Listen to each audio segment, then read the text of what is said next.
Hello बच्चों, कैसे हैं? आशा करता हूँ आप स्वस्थ होंगे, मस्त होंगे और पढ़ाई के प्रति बहुत ज़बरदस्त तरीके से लगे होंगे।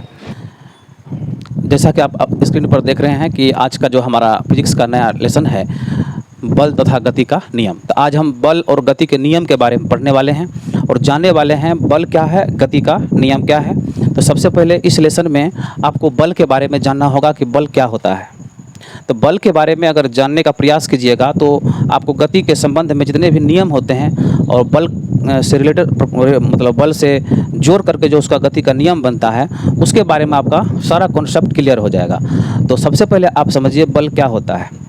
तो देखिए, जैसा कि बल का एक डेफिनेशन यहाँ पे दिया हुआ है कि जब किसी वस्तु पर धक्का या खिंचाव किया जाता है, या यहाँ पर यह भी हो सकता था कि जब किसी वस्तु पर धक्का या दिया जाता है या खींचा जाता है तो कहा जाता है कि हमने उस पर बल आरोपित किया।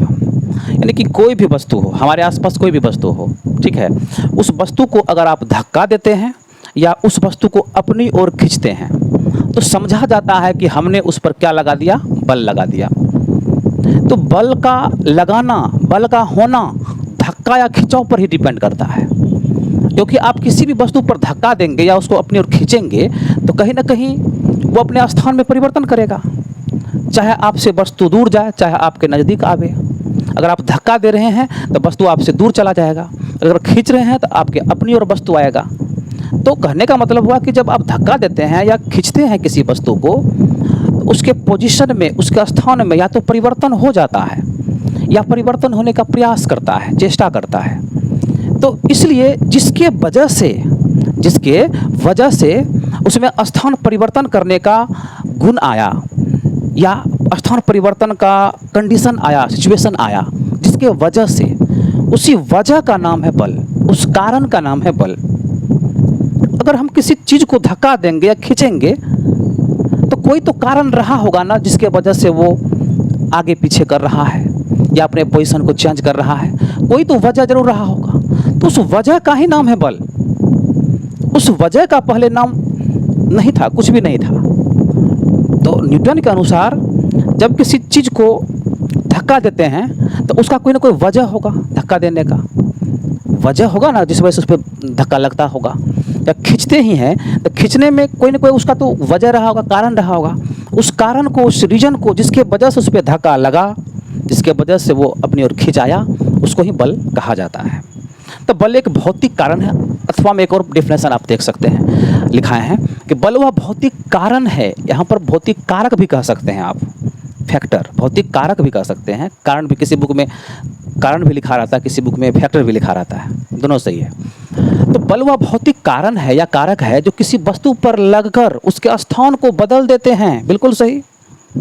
जब किसी चीज़ पर बल लगता है या वो कारण किसी वस्तु पर लगता है, जिसका भी हम चर्चा कर रहे थे, तो उसके स्थान में क्या होता है, बदलाव। उसका स्थान में क्या होता है, बदलाव होता है। उसके स्थान में बदलाव होता है या बदलने का चेष्टा करता है, या तो स्थान में बदलाव हो जाता है या बदलाव होने का प्रयास करता है, तो उसे ही हम लोग क्या कहते हैं, बल कहते हैं।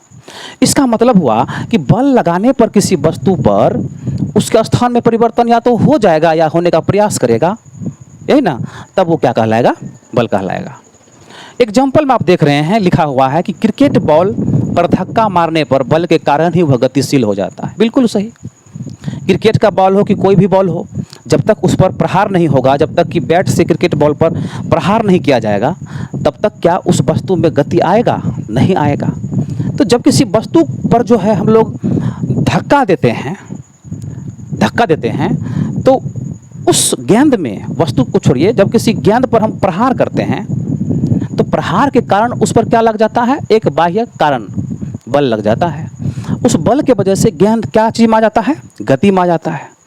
तो गति में गेंद आया क्यों, वह कारण जिसके वजह से उस पर क्या लगा, बल लगा। वही कारण जिसको हम बल कह रहे थे वही लगा उस गेंद पर, इसीलिए गेंद क्या हो गया, आगे बढ़ गया। समझ गए?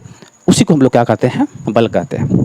देखिए, उसके बाद है कि बल एक सदिश राशि है, अर्थात बल को परिमाण तथा दिशा दोनों होते हैं। बिल्कुल सही।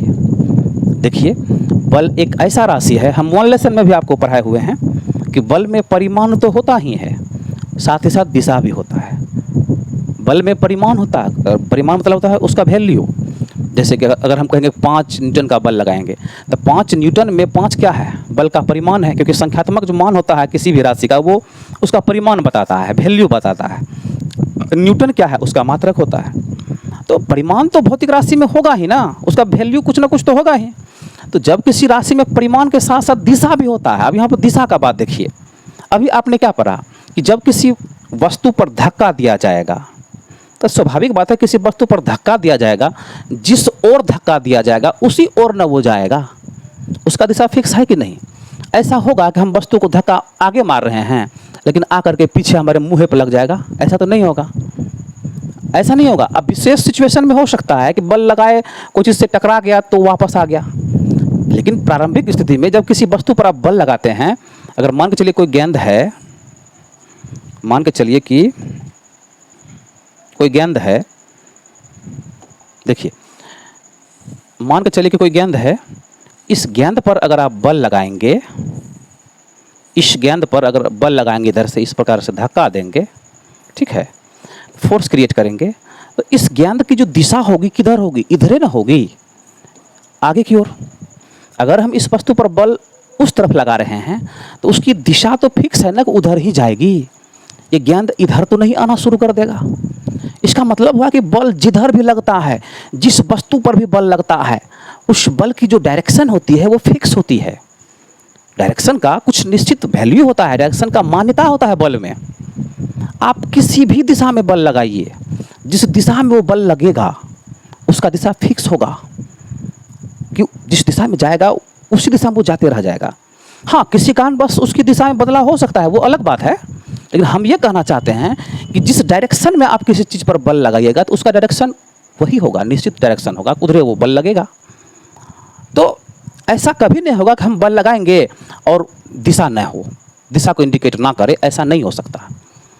थोड़ा सा भी अगर किसी वस्तु पर बल लगाइएगा तो बल का कोई ना कोई दिशा जरूर होगा। अगर आप इधरे से बल लगाइएगा तो ऊपर की ओर दिशा हुआ ना बल का, आप इधर से लगेगा तो दिशा उधर हुआ ना, ऊपर से लगेगा नीचे की ओर तो नीचे की ओर दिशा हुआ ना, तो दिशा होता है बल में, ठीक है। इसलिए बल को क्या कहा जाता है, सदिश राशि कहा जाता है। बल को क्या कहते हैं, सदिश राशि, यानी कि वेक्टर क्वांटिटी कहते हैं। इसीलिए जब भी बल को इंडिकेट किया जाता है तो उसके ऊपर तीर का निशान दिया जाता है, और ये तीर का निशान यही इंडिकेट करता है ये एक सदिश राशि है। तो चलिए हम समझाने का प्रयास किए कि बल एक सदिश राशि है, अर्थात बल को परिमाण तथा दिशा दोनों होता है, ये हम समझाने का प्रयास किए। अब चलिए हम आगे बढ़ते हैं। तो आगे अगर बढ़ेंगे तो इसमें देखिए फिर कहता है कि बल का ऐसा मात्रक न्यूटन होता है। बिल्कुल, बल का जो ऐसा मात्रक होता है वो न्यूटन होता है, क्योंकि बल के बारे में अधिकांश व्याख्या जो था, सटीक व्याख्या, वो न्यूटन साहब का ही था। न्यूटन ही एक ऐसे वैज्ञानिक थे जिन्होंने कि बल पर बहुत सारी बातें लिखा, और वो बातें आज भी सही है। और जितना भी नियम सिद्धांत उनका न्यूटन साहब का रहा है वो बल के बारे में ज़्यादा रहा है। मतलब बल के विषय में ज़्यादा मान सम्मान किसको प्राप्त हुआ था, न्यूटन साहब को। इसीलिए न्यूटन के नाम से ही बल का मात्रक रख दिया गया। तो बल का ऐसा मात्रक मान दिया, कौन सी मान लिया गया, न्यूटन माना गया। ये तो ये आपको याद रखना है। उसके बाद देखिए बल का CGS मात्रक डाइन होता है। बल का ऐसा मात्रक न्यूटन होता है, लेकिन CGS मात्रक क्या होता है, डाइन होता है।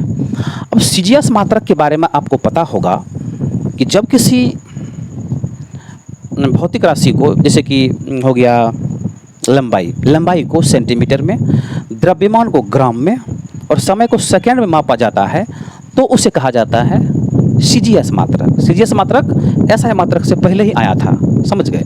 तो CGS के मात्रक के आधार पर अगर देखा जाए बल को, उसका मात्रक डाइन होता है।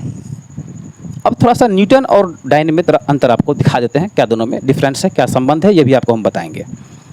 सबसे पहले न्यूटन कहा किसको गया, पहले ये समझिए। देखिए आपको हम 8 क्लास में बताए थे बल बराबर होता है F बराबर ma। ma मतलब द्रव्यमान गुना त्वरण, बल बराबर सूत्र होता है, ठीक है। अब देखिए बल का मात्रक अगर निकालेंगे तो इसी फॉर्मूला से ही निकालना पड़ेगा। बल का मात्रक जो निकालेंगे वो फॉर्मूला से बनेगा।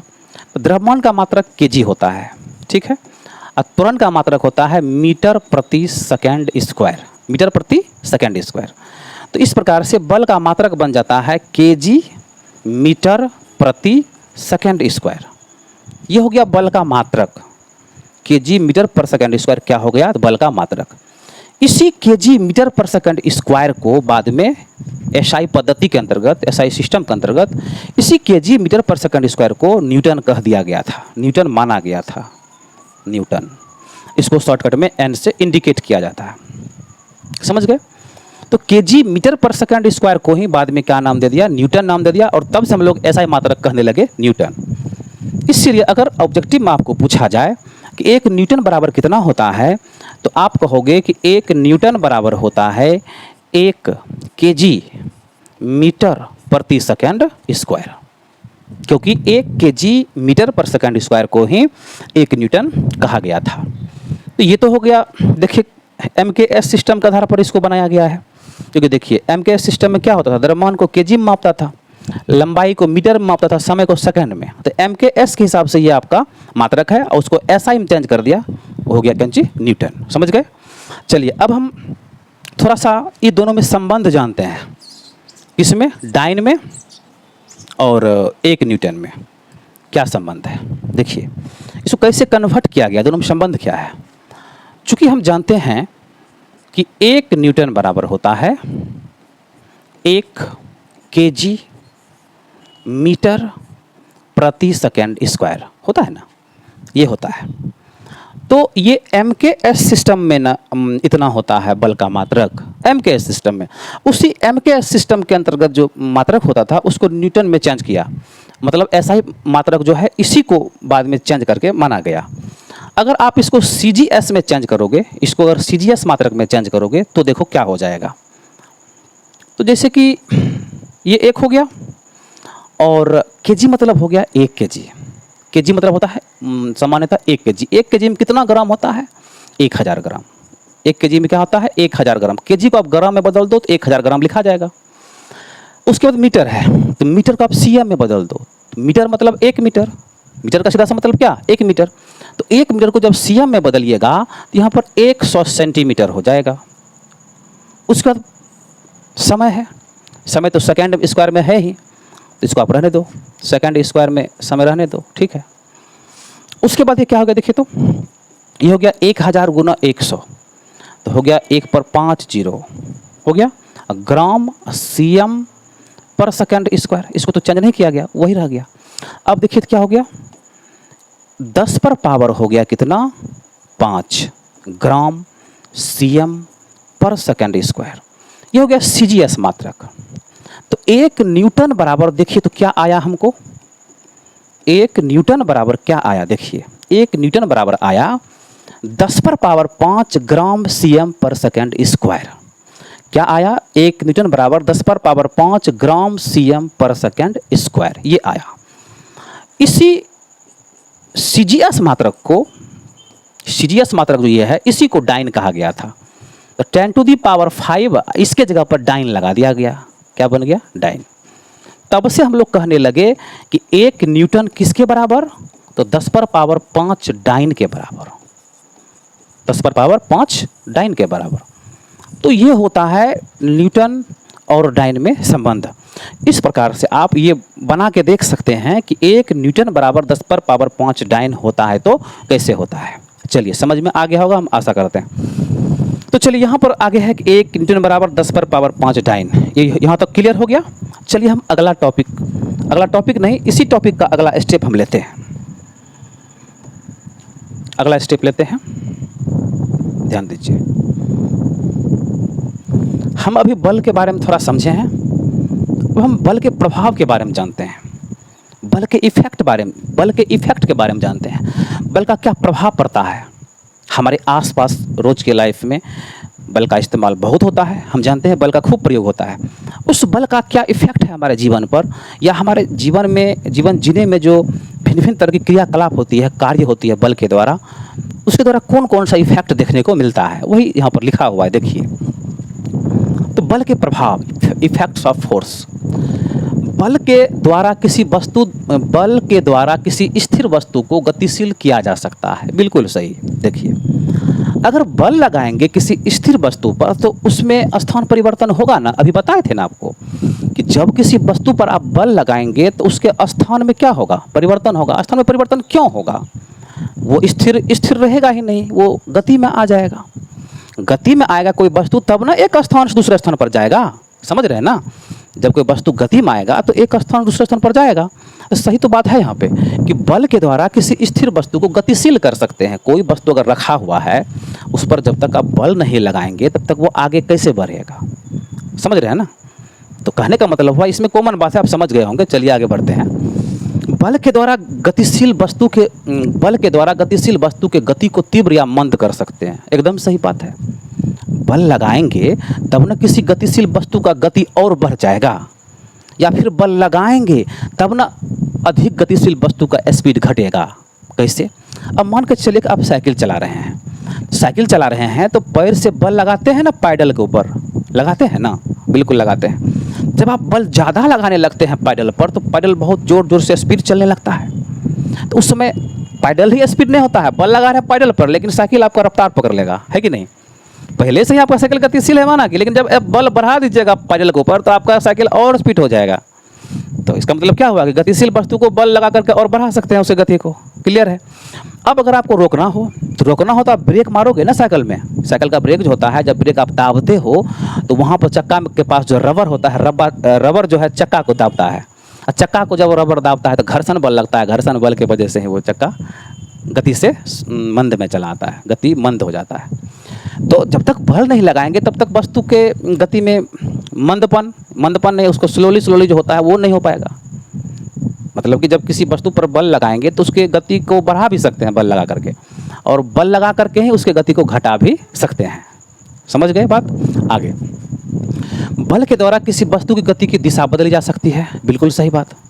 अगर बल नहीं लगाएंगे तो किसी वस्तु की दिशा में कैसे बदलाव होगा। दिशा में बदलाव करने के लिए आपको बल लगाना पड़ेगा। कैसे?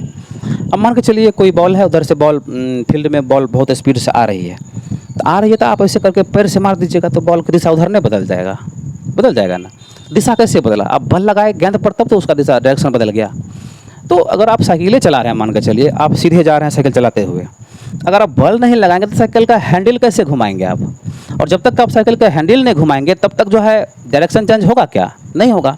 तो साइकिल चलाते समय अगर हम बल लगा करके डायरेक्शन हैंडल को घुमा देंगे तब ना आपकी गति की जो दिशा है वो बदल जाएगा। आप कहोगे नहीं, हम जो ऐसे ही बल नहीं लगाएंगे हैंडल पर और मेरा दिशा बदल जाए, तो वो साइकिल में तो संभव नहीं है। अगर संभव होगा भी तो कहीं ना कहीं किसी न किसी रूप में बल ही लगेगा, तभी आपका डायरेक्शन चेंज होगा।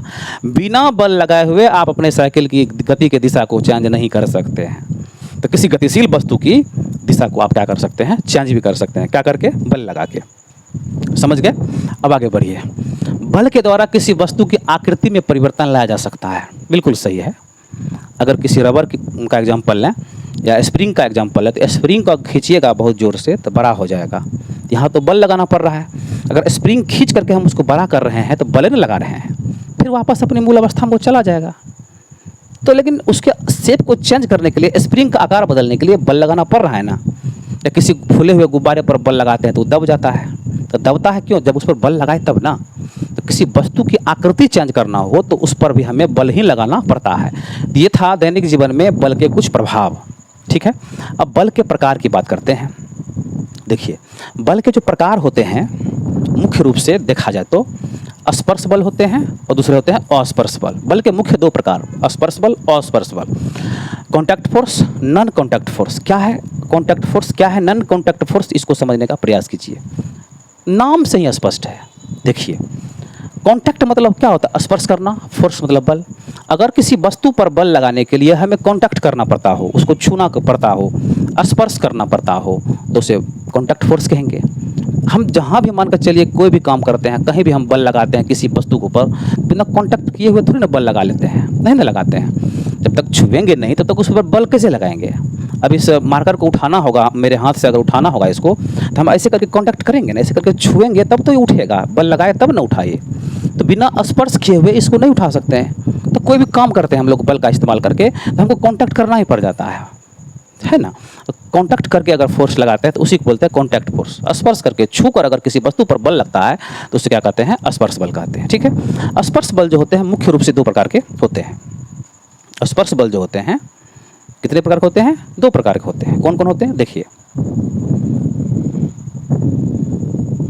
ध्यान से देखिए, ये है स्पर्श बल के प्रकार।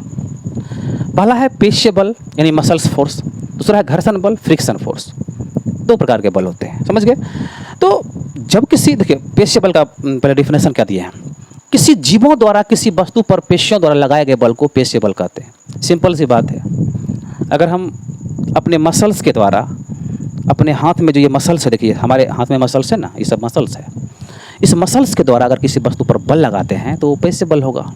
अगर किसी को आप एक फाइट दे दिए हुमच के, तो एक फाइट दिए तो इसी मसल से ना, हाथ के मसल से ना दिए, तो बल लगाए, उसका मुंह भसका दिए, तो क्या चीज़ से बल लगाए? अपने हाथ से, हाथ के मसल्स से। इस प्रकार लगाया गया बल क्या है? पेशीय बल है। या घोड़ा जो है गाड़ी खींचता था पहले, अभी भी खींचता है हालांकि कुछ जगह पे, तो घोड़ा जब गाड़ी खींचता है तो उसके बॉडी में रस्सी से वो गाड़ी को बांध देता है, तब ना खींचता है, तो अपने मसल्स के द्वारा ही खींचता है गाड़ी को, तो वही हुआ मसल्स फोर्स। तो किसी जीवों के मसल्स के द्वारा, पेशियों के द्वारा लगने वाले बल को पेशीय बल कहते हैं। अब पेशीय बल जब भी लगेगा तो स्पर्श करके लगेगा, लगेगा ना, बिल्कुल सही। घर्षण बल, अब देखिए लास्ट है घर्षण बल, 2 नंबर का घर्षण बल। घर्षण बल क्या होता है समझिए, जब कोई दो वस्तु आपस में संपर्क में रहते हैं, ध्यान दीजिए, जब कोई दो वस्तु, जैसे एक हाथ में एक वस्तु और दूसरा वस्तु ये दूसरा हाथ, संपर्क में रहेंगे, संपर्क में रह करके जब गति करेंगे, सटले अवस्था में, सटी हुई अवस्था में जब वो संपर्क में रह करके ऐसे गति करेंगे, गति करते समय इस दोनों हाथों के सतहों के बीच में, इसके गति के विपरीत दिशा में हमारी ओर, ऐसे गति आपके दिशा में है ना हाथ का, तो हाथ का गति आपके दिशा में है, लेकिन दोनों के बीच में जो हमारे दिशा में उल्टा इस हाथ को रोकने वाला जो बल काम करेगा, इसके गति को रोकने वाला जो विपरीत दिशा में बल काम करेगा, जो इसके गति का विरोध करेगा, उसी को बोलते हैं घर्षण बल। अब यहाँ पे समझिए, जैसे कि कोई वस्तु है, देखिए भूमि पर रखा हुआ कोई वस्तु, इस पर हम फोर्स क्रिएट कर रहे हैं, फोर्स लगा रहे हैं, तो फोर्स की दिशा किधर है? इधर है, आगे की ओर। लेकिन जब ये चलना शुरू करेगा तो इसके ज़मीन और वस्तु के बीच में जो सटा हुआ जो है सरफेस है दोनों का, उसी दोनों के बीच में गति के विपरीत दिशा में एक बल काम करेगा, जो इस वस्तु के गति को रोकने का काम करेगा। जैसे आप धक्का मारोगे ना, धक्का मारने में थोड़ा सा बल लगाना पड़ेगा, टाइट लगेगा, भारी लगेगा। भारी इसीलिए लगेगा उसको आगे बढ़ाने में, क्योंकि दोनों सतहों के बीच में एक घर्षण बल काम कर रहा है, जो उसके गति के विरोध कर रहा है। आप धक्का भले ही उधर दे रहे हो, लेकिन घर्षण बल उसको इधर बल लगा रहा है, उल्टा रोकने का प्रयास कर रहा है। तो वही रुकावटी बल को, दो सतहों के बीच लगने वाले गति को रुकावटी देने वाला, रुकावट प्रदान करने वाला जो बल होता है, जो उसके गति को रोकने का प्रयास करता है, उसी रुकावटी बल को ही हम लोग कहते हैं घर्षण बल। तो बताइए, तो घर्षण बल बिना संपर्क किए हुए होगा? बिना स्पर्श कर लगे कभी लगेगा? नहीं लगेगा। जब तक दो वस्तु संपर्क में नहीं रहेंगे, संपर्क में रहेंगे नहीं, तब तक तो घर्षण बल उत्पन्न होगा नहीं, क्योंकि उसके गति के विपरीत दिशा में एक बल लगता है, उसी घर्षण बल कहते हैं। तो घर्षण बल लगने के लिए वस्तुओं का एक दूसरे के संपर्क में रहना अति आवश्यक है, इसलिए घर्षण बल एक कॉन्टैक्ट फोर्स है। 8th क्लास में घर्षण का फुल डिटेल्स हम समझाए हुए हैं, अगर आप चाहें तो वीडियो डाला हुआ है यूट्यूब पर, आप वहां से घर्षण बल का पूरा प्रैक्टिकल के साथ हम वीडियो बना के डाले हुए हैं, पढ़ सकते हैं। यहाँ पर नॉर्मल जानकारी दी है आपको घर्षण के बारे में, ठीक है। तो घर्षण बल तक हम लोग आज पढ़े। अगले क्लास में हम लोग जो है अस्पर्श बल के बारे में पढ़ेंगे।